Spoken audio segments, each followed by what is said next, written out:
आज मंत्र बताता हूँ, लगातार काम करते रहिएगा। जीवन में कोई नेगेटिव करे तो नेगेटिव मत होना। याद रखना, भगवान ने किसी के घर में लड़की पैदा की है तो उसका हाथ थामने के लिए किसी न किसी घर में कोई लड़का पैदा हुआ है। भगवान ने किसी को चोंच दी है तो कहीं न कहीं उसके लिए चुगा जरूर दिया है। याद रखना, भगवान ने अगर हमें मुंह दिया है तो खाने का अनाज कहीं न कहीं तो होगा, बस चल के जाना होगा। भगवान ने जो चीज दी है उसका सॉल्यूशन हमेशा दिया हुआ है।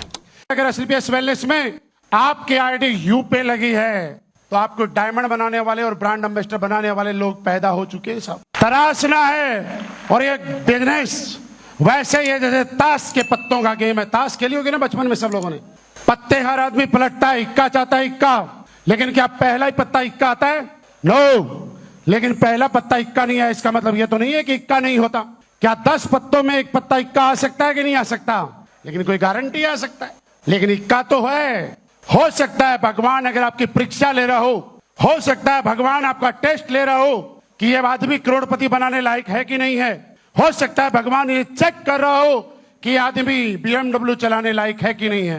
हो सकता है भगवान ये चेक कर रहा हो कि मैं जो पैसा दूंगा इसको पचाने लायक है कि नहीं है। उसकी परीक्षा में एक बार पास हो जाना। जिस तरह से 48 पत्तों के बाद 4 इक्कों को आना पड़ता है, वैसे कुछ समय के बाद आपके नेटवर्क में डायमंड बनने वाले और डायमंड बनाने वाले लोगों की लाइन लगनी तय है। सर पत्ते पलटते रहना पड़ेगा, रुक मत जाना साहब। दूसरी बात, आपके बच्चे को जब आप आर्ट्स में पढ़ाई कराते हो तो ट्यूशन आर्ट्स वाले से पढ़ाई करवाते हो या कॉमर्स वाले से लगवाते हो? अगर कॉमर्स या साइंस ले रखी आपके बच्चे ने तो साइंस वाले टीचर से ट्यूशन लगाते हो या आर्ट्स वाले से? इतनी समझ तो सबको है। कभी किसी ने सोचा ऐसा कि मेरा बच्चा साइंस में और आर्ट्स वाले से ट्यूशन पढ़वा लेता हूं? ऐसी गलती करी किसी ने?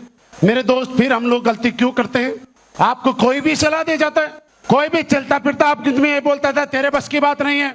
अरे किसी को कैसे पता मेरे बस की बात नहीं है? मेरे बस की बात है या नहीं है सिर्फ मैं जानता हूं, इस दुनिया में मेरे अलावा कोई नहीं जानता। कैसे पता किसी तीसरे आदमी को मेरे बस की बात है कि नहीं है? कैसे पता किसी तीसरे आदमी को कि मैं कर सकता हूं कि नहीं कर सकता? और आप किसी की भी बात मान लेते हो। जिसकी बात मानते हो नेगेटिव करने आता है, उससे पूछना एक बात, तूने जीवन में ऐसा कोई काम किया कि मैं तेरी सलाह मानूं? और हम लोग ऐसे ऐसे लोगों की सलाह मान लेते हैं जिनके पैदा किए हुए बच्चों ने उनकी बात आज तक नहीं मानी।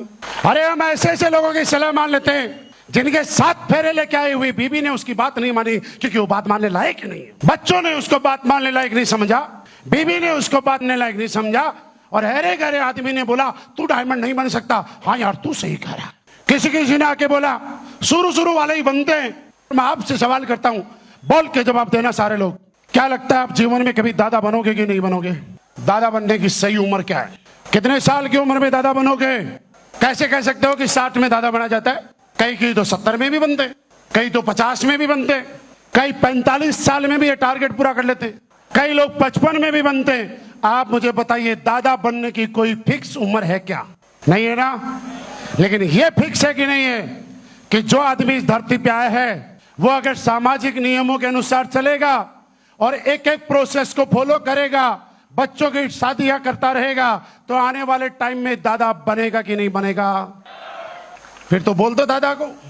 शुरू वाले बन के दादा, हमारे बस में बनने की बात कहां है? जब वहां नेगेटिव नहीं हुए, अरे मेरे दोस्त अपने प्लान को देख के हम कैसे बोल देते हैं कि सर गुरुजी आप तो डायमंड बन गए, लगता है हमारे बस की बात नहीं है। एक दिन में कोई दादा नहीं बनता, लेकिन एक न एक दिन तो दादा। तो दोस्त ये भी कन्फर्म है, WPL में जो आएगा आईडी लगाएगा, यहाँ के सिस्टम के अनुसार चलेगा, वो डायमंड तो